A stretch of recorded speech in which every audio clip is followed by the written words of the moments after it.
દિવાળી પછી પાટણમાં ચાલતી વિવિધ સામાજિક અને સ્વૈચ્છિક સંસ્થાઓની સાથે વિવિધ સમાજોના સ્નેહ મિલન કાર્યક્રમ યોજવામાં આવતા હોય છે। ત્યારે પાટણવાળા ગુર્જર સુથાર સમાજનો પણ મેલેડી માતાના સ્થાનકે સ્નેહ મિલન અને વિદ્યાર્થીઓનો સન્માન સમારોહનો કાર્યક્રમ સમાજના આગેવાનો અને દાતાઓની વિશેષ હાજરીમાં યોજાયો હતો। ત્યારે ઉપસ્થિત સમાજના દાતાઓનું ફૂલહાર અને બુક્કે સહિત ખેસ પહેરાવીને તેઓને સન્માનિત કરવામાં આવ્યા હતા। કાર્યક્રમની શરૂઆત ઉપસ્થિત મહાનુભાવોના હસ્તે દીપ પ્રાગટ્ય કરીને કરવામાં આવી હતી। પાટણવાળા ગજ્જર સુથાર સમાજ એકબીજાથી પરિચિત થાય, લોકો એકબીજાને સમજે અને તેઓમાં સામાજિક ભાવના કેળવાય તેવા શુભ આશયથી સ્નેહ મિલનનો કાર્યક્રમ યોજાયો હતો। તેની સાથે સમાજના તેજસ્વી તાલાઓના ઇનામ વિતરણનો પણ કાર્યક્રમ યોજાયો હતો। ત્યારે ઉપસ્થિત મહાનુભાવોના વરદ હસ્તે ધોરણ 1 થી કોલેજ સુધીના 93 જેટલા સમાજના તેજસ્વી તાલાઓને વિવિધ ઇનામો આપીને તેઓને પ્રોત્સાહિત કરવામાં આવ્યા હતા।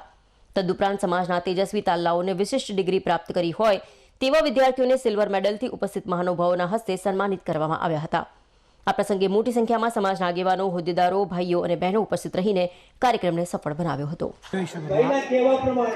ચાલુ વર્ષે વિદ્યાર્થી સંમેલન અને સ્નેહ મિલનનો કાર્યક્રમ અહીંયા સિંધવાઈ અને મેલડી માતાના અહીંયા પટાંગણમાં રાખવામાં આવ્યો હતો। લગભગ 93 જેટલા વિદ્યાર્થીઓ અહીંયા ઇનામને પાત્ર હતા। તમામને ઇનામ આપી અમે સન્માનિત કર્યા। સાથે જે શ્રેષ્ઠ જેણે ડિગ્રી પ્રાપ્ત કરી છે એમને પણ અમે સિલ્વર મેડલથી સન્માનિત કર્યા। વિશિષ્ટ સિદ્ધિઓ જેણે પ્રાપ્ત કરી છે એ તમામને અમે અહીંયા સન્માનિત કર્યા છે। સૌ કોઈ અહીંયા પાટણના રહેતા તમામ પરિવારો હાજર રહીને આ પ્રસંગને શોભાયમાન બનાવ્યો છે। જય વિશ્વ।